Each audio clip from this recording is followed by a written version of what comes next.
Freakonomics Radio is sponsored by Progressive. Insurance isn't one size fits all. That's why drivers have trusted Progressive's Name Your Price tool for years. Just tell Progressive what you want to pay, and they'll show you coverage options that fit your budget.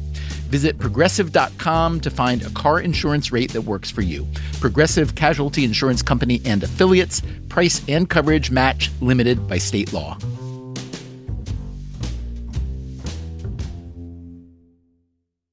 Freakonomics Radio is sponsored by LinkedIn ads. Ever invested in something that didn't live up to the hype?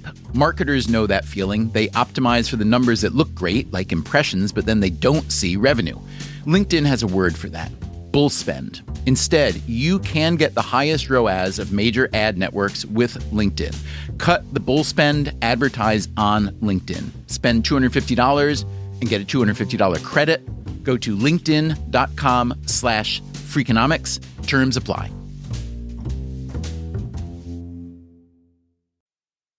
Freakonomics Radio is sponsored by Hotels.com. Hotels.com gives you access to hundreds of thousands of hotels worldwide. And when you join for free, you can save up to 20% instantly with member prices. Plus, every stay earns rewards. So when you book one trip, you're already lowering the cost of the next one. Hotels.com is simple, rewarding, and designed to help you get more out of every stay. Sign up for free and book today. Hotels.com. It's all in the name.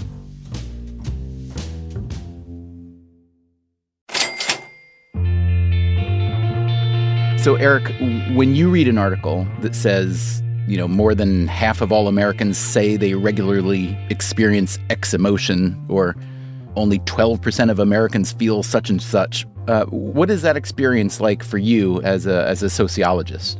Right. So about half the time I think, wow, that's pretty interesting. And about half the time I'm pulling out my hair thinking, no, don't say that. Eric Kleinenberg is a professor of sociology at New York University.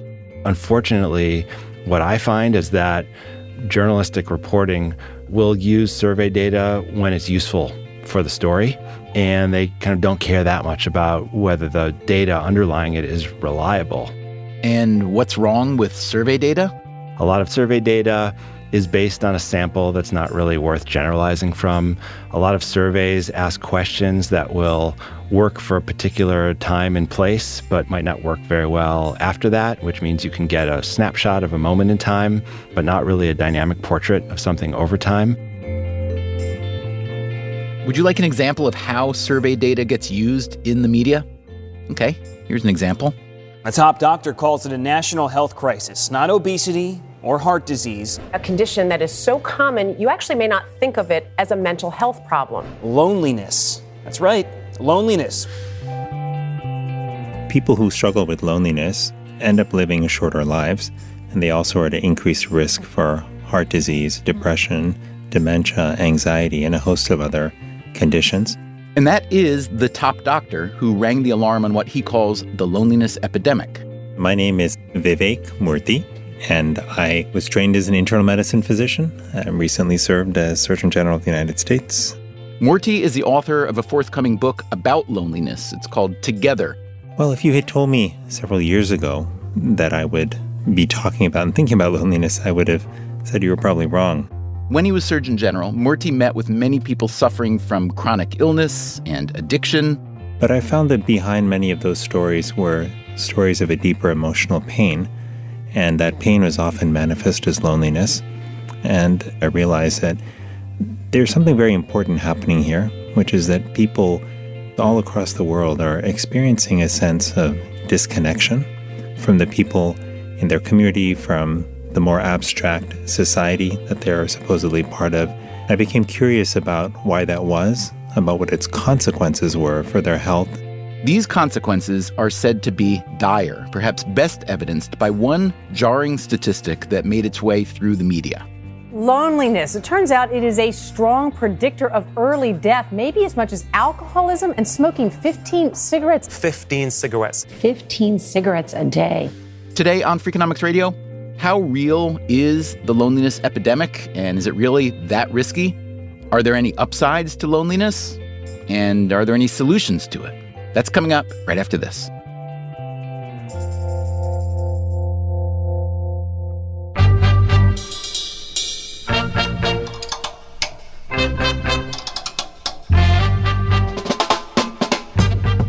From Stitcher and Dubner Productions, this is Freakonomics Radio, the podcast that explores the hidden side of everything. Here's your host, Stephen Dubner.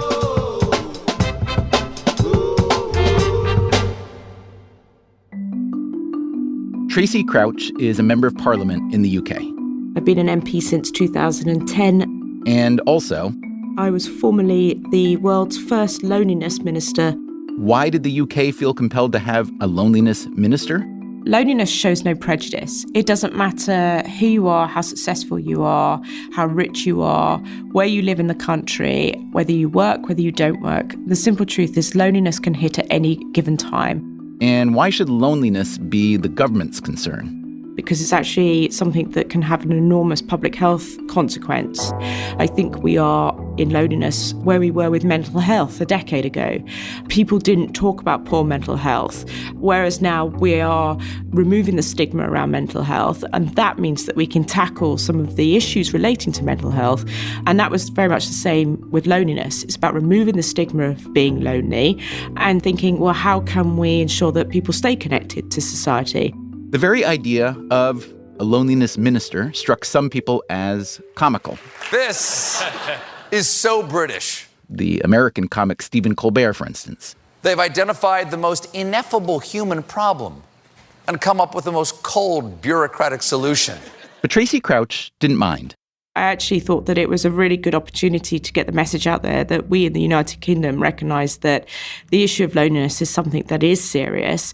And that was recognised actually by the number of countries who got in touch with us to come and talk about how they too could tackle loneliness. And that included, by the way, the former chief medical officer from the United States.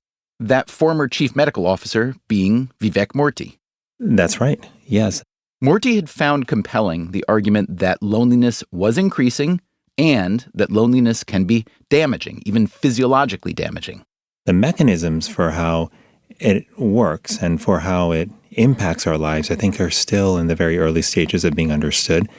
And so we have a lot of data that shows strong associations between loneliness and health outcomes, including shortened lifespans and conditions like heart disease. What we have far less of are the kind of studies that, beyond the shadow of a doubt, prove causation. But when stories about loneliness hit the media, that doubt tends to be glossed over. Consider the much-reported story equating loneliness and smoking. Researchers say suffering through it can be as lethal as smoking 15 cigarettes a day. That statistic is often cited, so let me give you a little background of where that came from. That is Julianne Holt-Lundstad. And I am a professor of psychology and neuroscience at Brigham Young University. Holt-Lundstad was the lead author of a 2010 paper where that 15 cigarettes a day comparison came from. She and her co-authors did what's called a meta-analysis, rolling up nearly 150 earlier studies that covered more than 300,000 research subjects. And so this meta-analysis really wanted to look at the overall effect of being socially connected or lacking social connections on overall risk for premature mortality. Some measures of social connection are objective. Marital status, for instance, or network size, or whether you live alone. And others are more subjective, like feelings of loneliness. Yeah, so it's good to define loneliness up front because I think it's used very loosely and can often be used interchangeably with social isolation and other related terms. So how does her field define loneliness? Loneliness has been defined as that subjective discrepancy between our actual level of social connection and our desired level of connection. Okay, that's a pretty concrete definition, and maybe not what you or I might typically consider loneliness. Let's hear it again. That subjective discrepancy between our actual level of social connection and our desired level of connection. With that definition, you can see why loneliness may have spiked lately. With the rise of social media, it's easier than ever to see other people doing things that you'd like to be doing, being with people you'd like to be with. But it's also important to know the difference between loneliness and social isolation. And so someone could be objectively isolated and feel lonely, but it's also possible that you could be objectively isolated and not feel lonely. So you may take pleasure in that solitude. And conversely, someone may have many people around them and yet still feel profoundly lonely. Okay, so loneliness and social isolation are not the same thing. And in their meta-analysis, Lundstad and her colleagues looked at whether there was a relationship between mortality and social connections generally, including loneliness, social isolation, marital status, etc. In other words, how important is social connection to how long you live? The participants in the rolled-up studies were on the older side, average age nearly 64, and they were followed for an average of 7.5 years. So what did Lundstad find? What we found was that those who were more socially connected across these various indicators had a 50% increased odds of survival. And the researchers controlled for sociodemographic differences as well as a person's initial health status and cause of death. So what that means is that these studies followed people over time, and they were 50% more likely to be alive at the follow-up than those who lacked social connections or had insufficient social connections. Okay, so that looks to be strong evidence that longevity is at least strongly correlated with social relationships. But you could imagine that the causal relationship isn't so airtight. It could be, for instance, that people with fewer social connections may have other issues, personality or behavioral issues or whatever, that make it harder to maintain social connections. And my concern was that by simply just stating the 50% increased odds of survival, that the general public, and to some extent even perhaps the medical community, may not necessarily know what to make of that or how to contextualize that. In other words, Holt-Lundstad didn't want to contribute to sensationalized reporting. We are constantly bombarded with the latest health findings, and it's hard to know what to take seriously and what not to take seriously. But she also didn't want her research finding to get lost. So she and her colleagues tried to draw specific numerical parallels between the risk of low social connectivity and more common physiological risks. Things like alcohol consumption, obesity, air pollution, and smoking. Judging by the media's response to the 15 cigarettes a day comparison, the message got through, but the nuance was lost.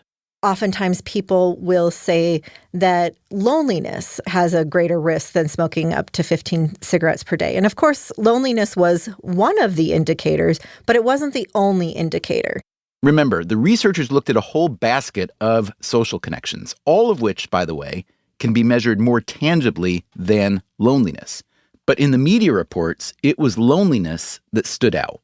Now, this doesn't necessarily mean that loneliness doesn't create health risks. So how can you tell? Let's start by asking a different question. Where does loneliness come from? So the late John Cacioppo argued that loneliness is a biological drive. Cacioppo was one of the founders of a field called social neuroscience. Much like hunger and thirst are biological drives. So hunger motivates us to seek out food, thirst, to seek out water. That loneliness is a biological drive that motivates us to seek out others. And being around others, Cacioppo argued, was a key to survival. So we gain added resources by being around others. There's protection from predators. There's protection from the elements. On the flip side, then, when we're alone, we have to be more vigilant. And so throughout human history, being around others has, in essence, been a form of protection and more effective use of effort. So when we are alone, what's happening to us? So this activates regions of the brain that in turn signal our physiology to adapt to these situations, to handle whatever situation we're in. Loneliness is our body's cue that we need to get out in the world and participate in social life. That, again, is the NYU sociologist Eric Kleinenberg. So if you experience some loneliness in your life, that's not necessarily a bad thing. That can be restorative. And it's not something we necessarily want to eliminate, because loneliness is what motivates us to reconnect socially. The problem becomes when it becomes chronic. Loneliness places us in a threat state. And that, again, is former Surgeon General Vivek Murthy. And whenever you're in a state of threat, you are concerned about self-preservation. Murthy believes this is how chronic loneliness can lead to bad health outcomes. The psychological stress of being in an elevated threat state can lead to biological responses like higher blood pressure and inflammation. You might also become hypervigilant about potential dangers, like the proverbial man-eating lion lurking in the tall grass of our ancestors' savanna. And that's good, because I want to err on the side of thinking it's a real threat, because my survival may depend on it. But in the modern-day world, if you are in an elevated threat state for a prolonged period of time, not only is it exhausting, but that focus on yourself and that greater suspicion, if you will, of people and events around you can actually be a turnoff to other people. It was Murthy who, as far as we can tell, first called loneliness an epidemic back in 2017, which would seem to imply that the threat is not only large, but growing quickly. We don't exactly know how quickly loneliness is growing, but what we do know is that multiple studies have shown that loneliness is incredibly common. So, for example, if you look at a study that was published by The Economist a couple of years ago, they would peg the percentage of adults in the United States who are struggling with loneliness as above 20%. The UK is in a similar range, between 20 to 25%. The number of people struggling with loneliness in the United States is in fact greater than the number of adults who have diabetes. It's greater than the number of people who smoke. For this reason, I think it's worth investing more in understanding in greater depth the consequences of loneliness, who's at greatest risk of loneliness, and most importantly, what we can do to address it. Coming up after the break, yes, let's look into what can be done to address loneliness, but let's also try to figure out if loneliness is really as common as we think. You're listening to Freakonomics Radio. I'm Stephen Dubner. We'll be right back.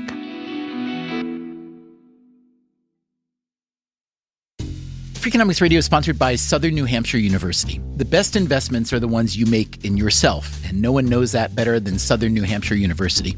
With more than 200 online degree programs, no set class times, and low online tuition, Southern New Hampshire University is built to fit your life today and set you up for success tomorrow.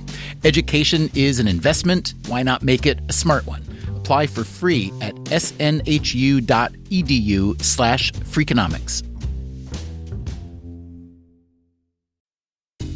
Freakonomics Radio is sponsored by Principal, the perpetual pen tapper, the arbitrary fridge reorganizer, the holiday party planner that starts in May. Principal knows that your star employees have their work quirks. Principal also knows how much those employees mean to your business. You need them. They need benefits. Work with Principal so they can help your team with a retirement and benefits plan that's right for them. Principal Life Insurance Company, Des Moines, Iowa. Freakonomics Radio is sponsored by PNC Bank. Boring, great word, bad rep. Yet time and time again here at Freakonomics, we find that when something culture-changing happens, boring things like calculations and careful planning are usually behind it. Which begs the question, why not apply it to other aspects of life, like banking, for example? Well, PNC Bank did since its inception, proving time and again that the best banking strategy isn't the exciting type, but the steady, reliable, definitely not YOLO type. PNC Bank, brilliantly boring since 1865. Brilliantly boring since 1865 is a registered mark of the PNC Financial Services Group, Inc. PNC Bank, National Association, member FDIC.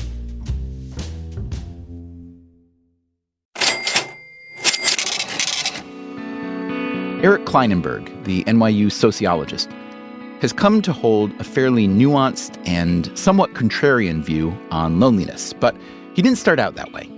The story begins in 1995 in Chicago after a terrible heat wave. 739 people died. Kleinenberg was just starting graduate school at Berkeley, but Chicago was his hometown. It is my city. I cared about it. And Chicago, it prides itself as being the city of neighborhoods, a city of tight social connections. And this was such a big puzzle to me. Why did so many people in a booming American metropolis in the 1990s die of this heat wave? After his first semester in Berkeley, he went back home. And I started digging around, and I looked at all the data, and there was this puzzle that the epidemiologist picked up, which is that they had models that would predict how many people would die given certain climate conditions, and the deaths in the heat wave were far higher. The weather didn't explain it. The physiology of people in the city didn't explain it. So I came up with this idea of doing what I called a social autopsy, right?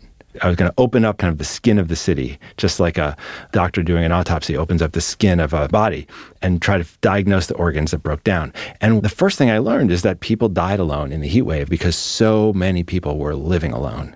That basic fact, he said, was something that people weren't really talking about. The sad thing about a heat death is it's so easily preventable if you're with someone else who recognizes it. One of the most, maybe the most important risk factor for dying in the heat wave was living alone. He ultimately wrote a book about the tragedy called Heat Wave. And this theme of people living alone and dying alone was one of many themes in the book. But Kleinenberg knew he had stumbled onto an even bigger idea, and he planned a new research project.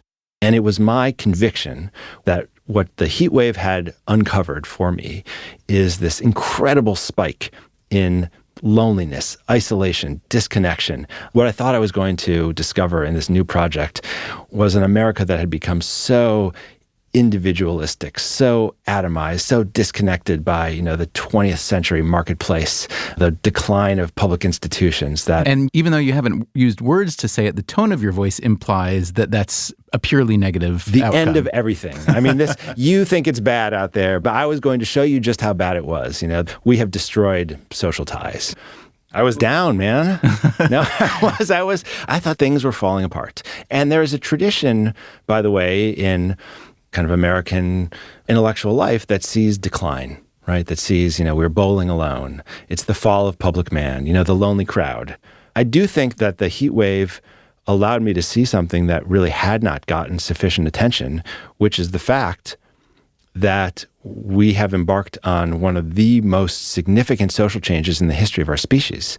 The rise of the one-person household. What I learned in Chicago, which the demographers in my field had not really called attention to, which, cultural historians had not paid attention to, but which is an incredible fact about the world, is that for the entire history of our species, we have lived in groups out of necessity. We needed to protect each other. We needed to get food for each other. We needed to divide labor. And this amazing thing starts to happen in the early 20th century and to really take off in the 1950s, which is that for the first time in the history of our species, people start to settle down on their own and to live alone for long periods of time.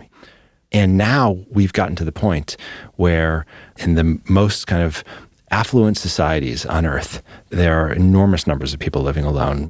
This makes it sound as if living alone is in some cases a luxury, or at least a choice, a preference. According to 2018 estimates from the U.S. Census Bureau, 28% of all U.S. households are single households, and that compares to just 9% in 1950. By the way, this could help explain why real estate is so expensive in so many cities. Even if the population isn't growing, there's demand for more units. In Manhattan, 44% of households are single households. This trend is also strong in places like Denmark, Sweden, and Norway. So I'm not Pollyannish about this. I mean, I really think this is potentially a very big social problem. But if you look at the big picture here, there's something far more interesting at work. What's interesting, Kleinenberg says, is that the choice to live alone does not necessarily create loneliness. Because one of the surprising things I discovered is that there are more people who are living alone than ever before, but actually people who live alone are surprisingly social. They're more likely than people who are married to socialize with their friends, with their neighbors. They are more likely to participate in all kinds of shared social activities, going to the gym, going to concerts, going to libraries, cafes, things like this. Even Vivek Murthy cautions against equating aloneness with loneliness. I don't think it's as simple as that. I think just because you live alone does not mean that you're consigned to a life of loneliness. Just because you live alone doesn't mean that you're somehow living an inferior life. People live alone for many different reasons, and a lot of times because they choose to live alone. But I do think, like with all decisions we make in our life, that there are upsides and downsides.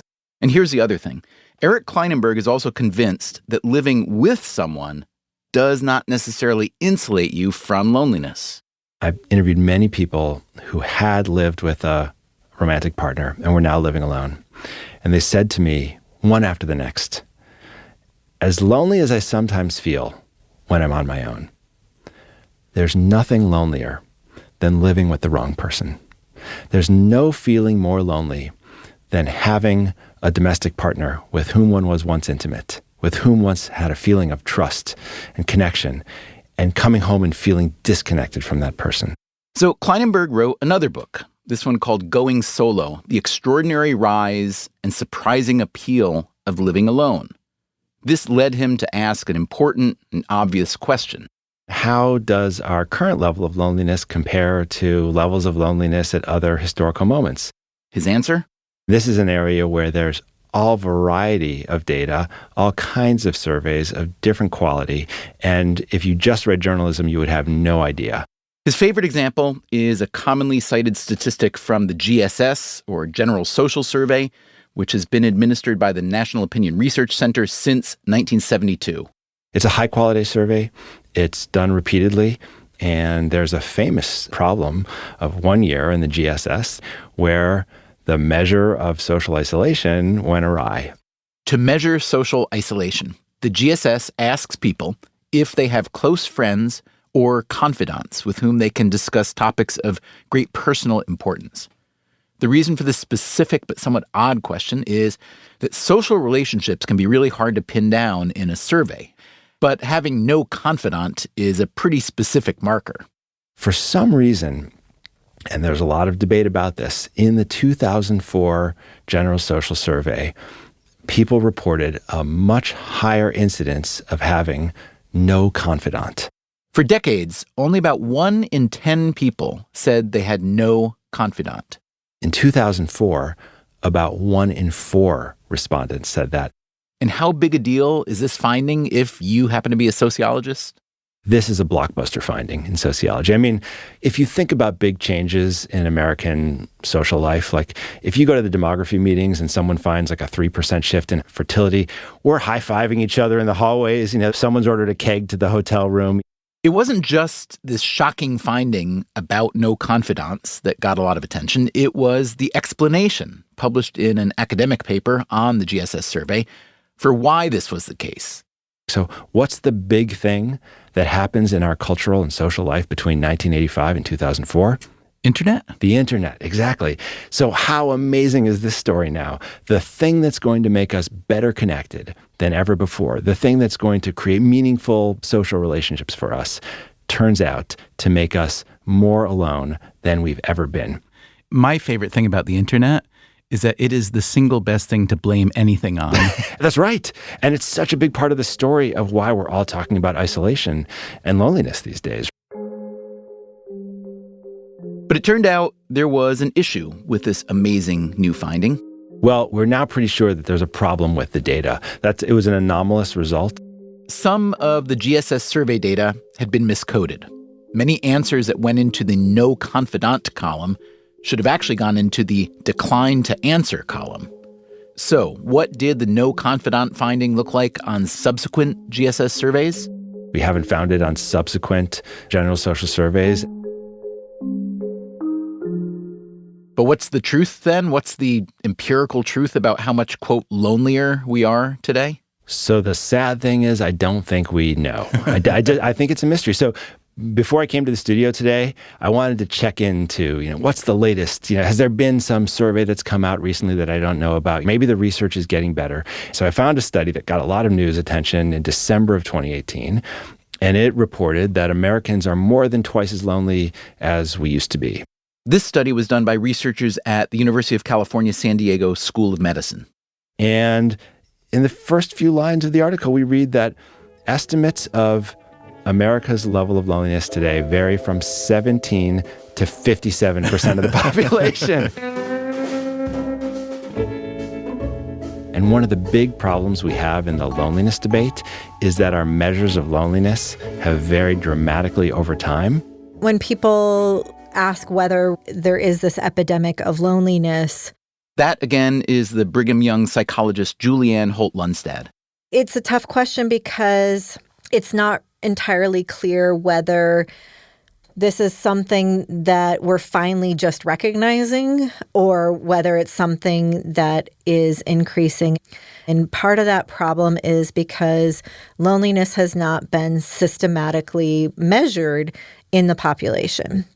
And various surveys may use different kinds of methodology. So just to give an example, just in 2018, there was the Cigna survey, the BBC survey, and the Kaiser survey that all had different prevalence rates of loneliness in the U.S.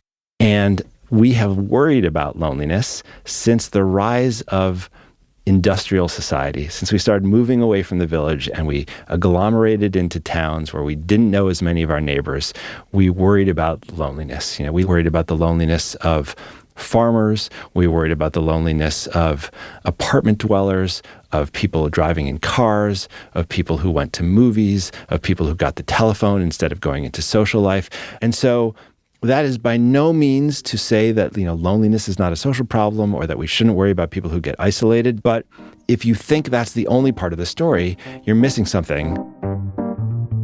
I think it's safe to say we have been missing something, especially if we get most of our loneliness news from breathless TV reports and bombastic headlines.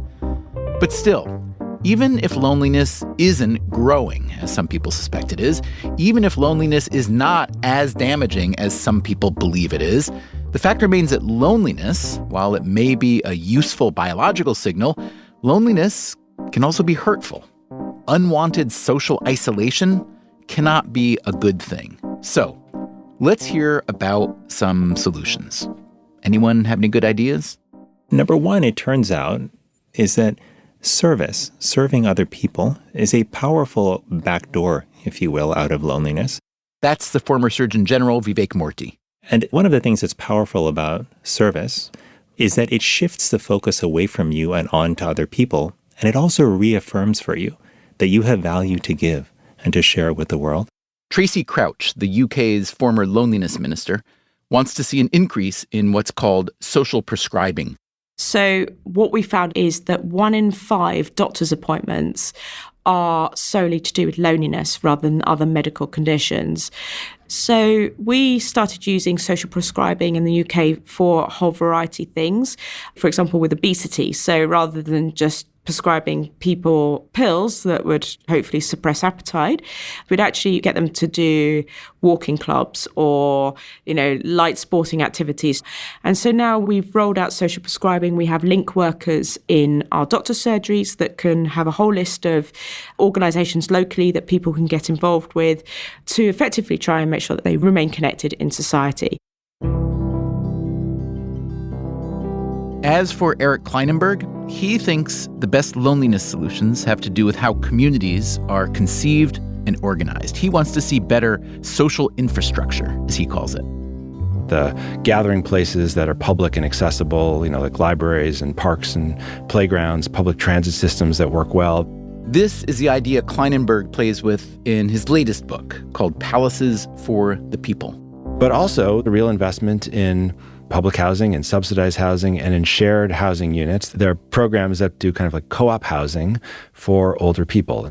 Like one place I went in Stockholm was a place called Fardknappen, which definitely is not how it's actually pronounced, but that's how I say it. And on the first floor, there's this big open kitchen and dining room area. And if you live in the building, you commit that 3 nights a month, you will contribute to the cooking and cleaning for the collective. And every morning, everyone in the building can sign in to dinner that night. You never have to be there, but you always have the option to have a shared meal. I think what this conversation should be opening our eyes to is the sense that there are actually all variety of ways to organize a society. There are all kinds of ways for us to settle, for us to invest in public goods, for us to share or be private. And we are locked into a very narrow band of choices right now.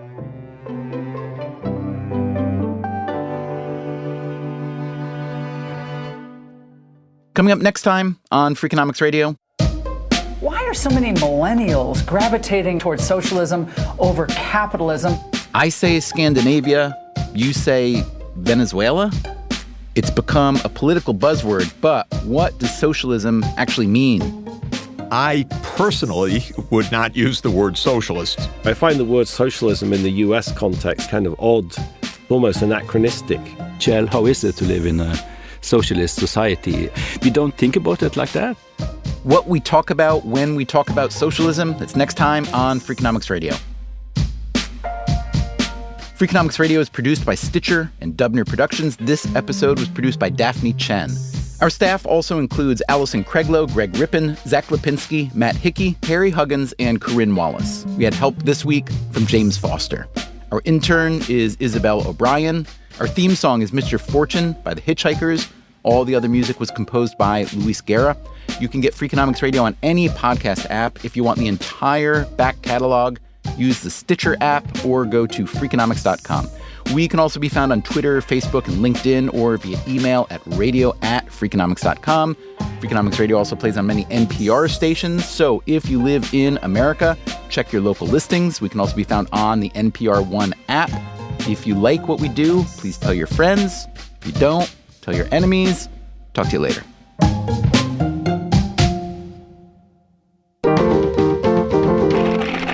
Stitcher. Freakonomics Radio is sponsored by Ozempic.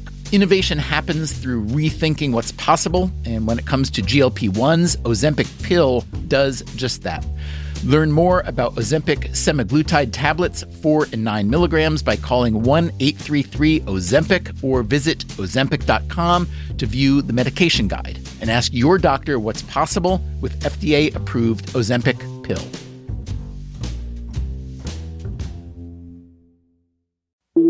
Breathe in. Feel the sense of calm that comes from having up to $300 in overdraft protection with GoToBank. Now... Did you say $300? Yes. Now, back to our breathing. So if I overspend my balance, GoToBank has my back up to $300? Yes. Can we breathe out now? Less worries, more zen, with over $300 in overdraft protection. Tap to open an account today.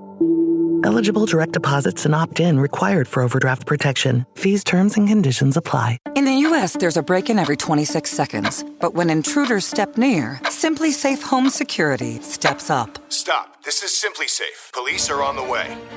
Using AI alerts, U.S.-based live agents help deter break-ins. Simply Safe, no long-term contracts. Save 50% on your new system with professional monitoring at simplysafe.com/SXM or with promo code SXM. Outdoor deterrence requires a Simply Safe Active Guard outdoor protection plan starting at $49.99 a month. Visit simplysafe.com/licenses for alarm license information. Tennessee 2012.